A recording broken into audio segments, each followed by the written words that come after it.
इंसान और डॉगी की दोस्ती का लोहा हर कोई मानता है। कुछ लोग तो इंसानों से ज़्यादा डॉगी को प्यार और उन पर ही भरोसा भी करते हैं।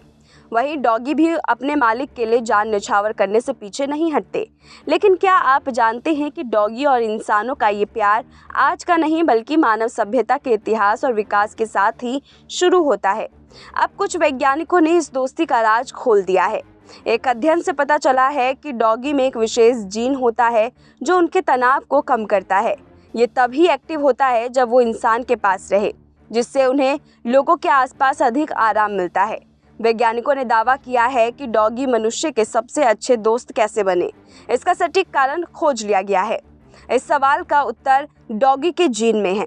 यह ऐतिहासिक रूप से तर्क दिया गया है कि डॉगी को पालतू बनाना एक विकासवादी प्रक्रिया थी जो लगभग 33,000 साल पहले दक्षिण पूर्व एशिया में भेड़ियों के साथ शुरू हुई थी। लेकिन एक अध्ययन से पता चलता है कि डॉगी में एक विशेष जीन होता है जो उनके तनाव को कम करता है, जिससे उन्हें लोगों के आसपास अधिक आराम मिलता है। शोध कहता है कि इसमें एक आदमी और डॉगी के बीच एक विशेष संबंध विकसित करने में सक्षम बनाया। रिपोर्ट्स के मुताबिक जापानी शोधकर्ताओं ने कहा है कि डॉगी में एक जीन के 2 उत्परिवर्तन होते हैं जिन्हें MC2R के रूप में जाना जाता है।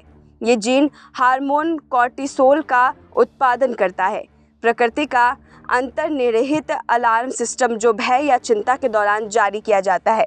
अध्ययन के सह लेखक अजाबू विश्वविद्यालय के प्रोफेसर मिहो नागासावा ने कहा कि इन निष्कर्षों का अर्थ है कि MC2R ने डॉगी को पालतू बनाने में भूमिका निभाई, शायद मनुष्य के आसपास तनाव के निचले स्तर को बढ़ावा देकर। आपको बता दें कि नागासावा और उनके सहयोगी ने 2 कार्यों का उपयोग करके 624 घरेलू डॉगी को लेकर ये रिसर्च की। सबसे पहले डॉगी को ये तय करना था कि किस कटोरे के नीचे भोजन छिपा हुआ है, जैसे ही टकटकी लगाना, इशारा करना और टेप करना।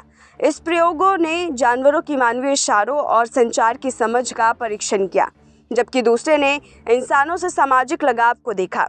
डॉगी को एक समस्या समाधान परीक्षण दिया गया जिसमें उन्हें भोजन तक पहुंचने के लिए एक कंटेनर खोलने का प्रयास करना शामिल था। अध्ययन का मुख्य उद्देश्य ये मापना था कि डॉगी ने शोधकर्ताओं को कितनी बार और कितनी देर तक देखा। डॉगी को उनकी नस्ल के आधार पर 2 समूहों में विभाजित किया गया था।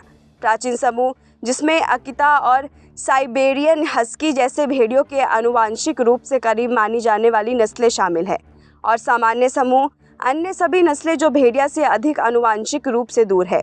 अध्ययन में पाया गया कि प्राचीन समूह में डॉगी ने समस्या समाधान कार्य के दौरान शोधकर्ताओं को अन्य डॉगी की तुलना में कम बार देखा, यह सुझाव देते हुए कि वे मनुष्य से कम जुड़े हुए थे।